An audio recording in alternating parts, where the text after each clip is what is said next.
We're going to talk about two things that a lot of people don't like to talk about because it causes division in the world. But you know what? There's a lot of essential truth found within that division, which is why people are fighting over it all the time. We're going to be looking at religion versus politics, religion specifically versus the state or government. A few weeks back, we began a series of articles based on the writings of Dr. Carl Jung, as found in his book, The Undiscovered Self. His insights gave us a look into the way that the very nature of human psychology makes the slide of the state, no matter how minimal or minarchist, into oligarchy and autocracy, inevitable. If you have a statist form of government, then it will mutate into an authoritarian, oppressive, and dominating one over time, no matter what rules or laws are created to try and prevent it from doing so. It will obliterate individualism in the process and replace it with a kind of universal dehumanizing groupthink where only masses and numerical outcomes on paper matter.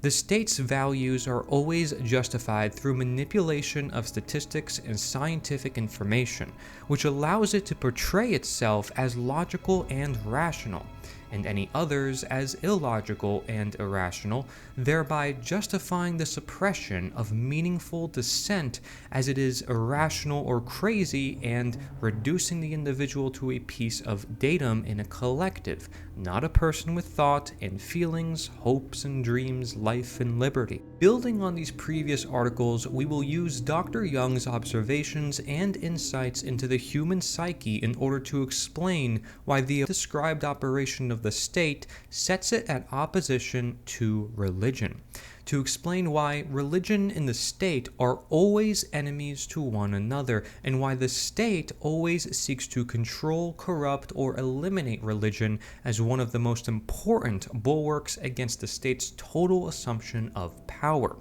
We begin with a quote from Dr. Jung found on page 13 of The Undiscovered Self. Quote, "In order to free the fiction of the sovereign state, in other words, the whims of those who manipulate it, from every wholesome restriction, all socio-political movements tending in this direction invariably try to cut the ground from under the religions.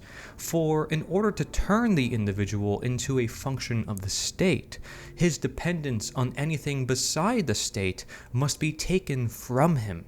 But religion means dependence on and submission to the irrational facts of experience. These do not refer directly to social and physical conditions. They concern far more the individual's psychic attitude." And so, the state is a fiction. It doesn't have an objective existence separate from our conception of it. It is the idea by which those in power accumulate and maintain their power. As O'Brien put it in 1984, the object of power is power. That's from page 332. The point of power is to use it, not to be restrained from using it. Therefore, those in power want to use their power in every possible instance. In order to do this, those in power must either diminish or destroy any organization or aspect of society that would challenge it as the supreme adjudicator of law and morality. The most powerful of those other forces is the influence of religion. It should be noted here that when Dr. Jung calls religion irrational, he does not mean that it is crazy. He means that its experiences are subjective and take place within the mind of the believer. Therefore, they cannot be subjected to objective scientific study to either be proven or disproven through laboratory experimentation.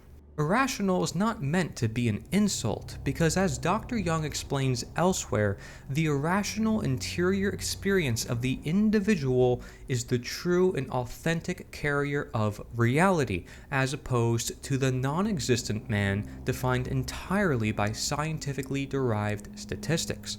Again, page 7. So humans are not rational actors. We are not wholly predictable and cannot be boiled down to pure mathematical statistical calculation and predictive models.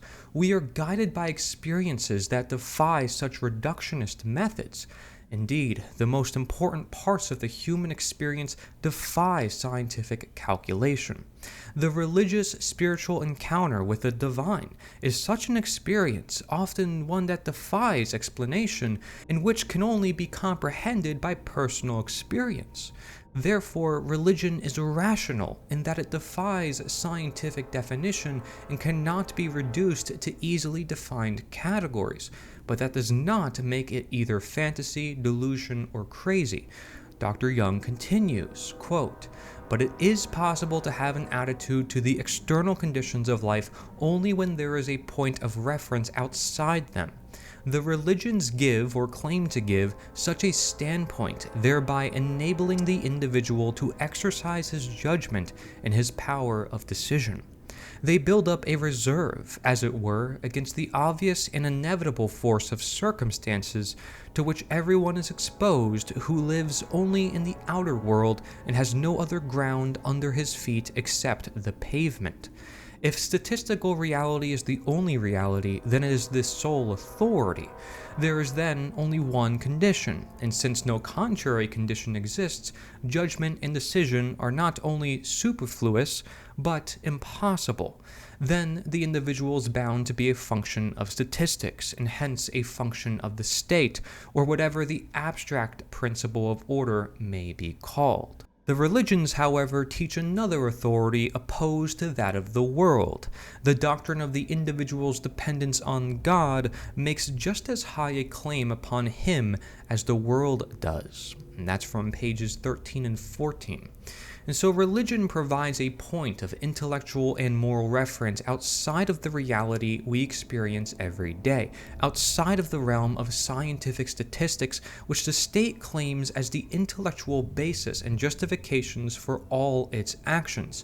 This, by its very nature as being an alternative to the justifications of the state, challenges the authority of the state because it is inevitable that there comes a time when religious commandments and state demands contradict one another. When God commands, "Thou shalt not steal," and those in power demand the ability to take as much money as they want from whoever they want without their consent, and to beat, cage, or even kill those who refuse this demand, i.e., the power to rob the masses through taxes, who does the faithful obey, God or the state? If he or she is truly faithful to the sovereignty of God in this case, then the answer, of course, is God, meaning the disciple of God must oppose the state's claim to extort monies from the public by force because it is theft. This the state cannot allow because it limits the state and its power. Such opposition, if left unchecked, would spell the doom of those in power. Religion must either be subverted or destroyed, and that subject we will address more next video.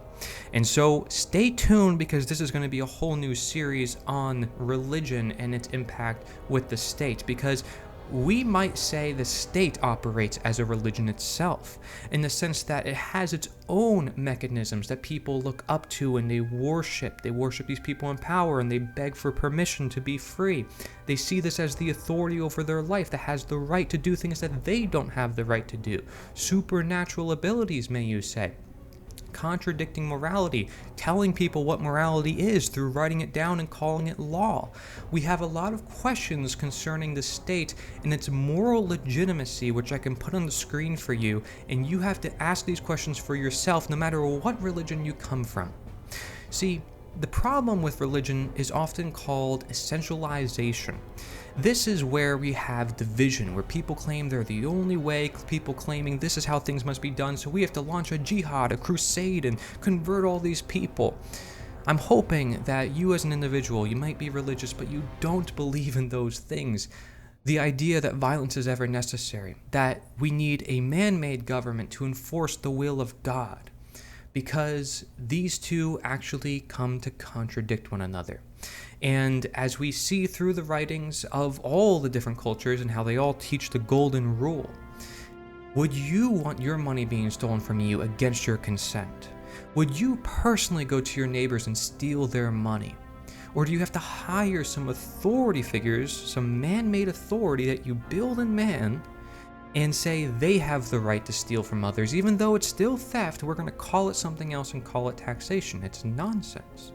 And so, I talk about Taoism on my channel, I talk about different philosophies. The truth is we can learn from every religion because there is solid philosophy within each, and I find it deeply saddening that people have taken that philosophy and turned it into a divisive cultural religion, a society, a collectivist notion of we are the only way to the truth. We are the only ones who know the truth.